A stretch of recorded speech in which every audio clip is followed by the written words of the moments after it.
Şah Muhammed Otuzov özü yürütü Mehman Nurana geldiği için acayip aydımları duşurdu ıkbal bağladı bizi doldurup sevme yüreğimizi bir kalpta cimlep arzularımızı bile seyirli perzentlerimizi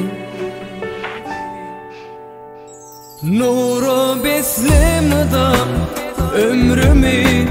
bugünümü nurana yüreklerimizde kalmasın arman söyünüm söyleyeceğim bahtayım bile kuracağım ovadan kuracağım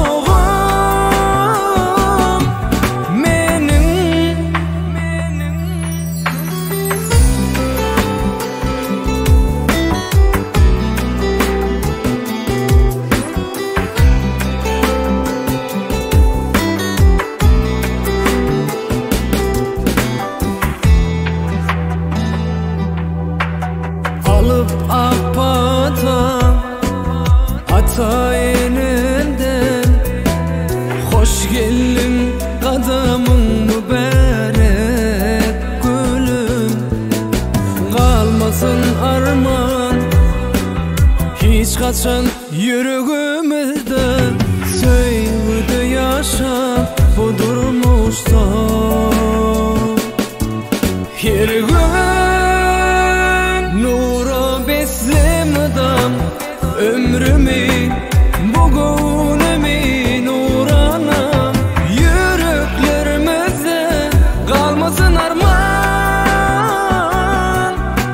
söyünüm söyleyeceğim bahtayım bile kuracağım ovadan kuracağım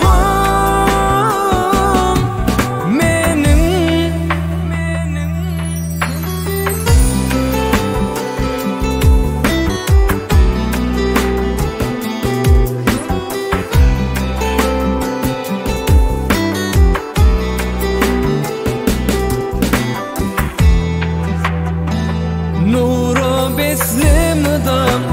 ömrümü bugünümü nurana yüreklerimizde kalmasın arman söyünüm söyleyeceğim bahtayım bile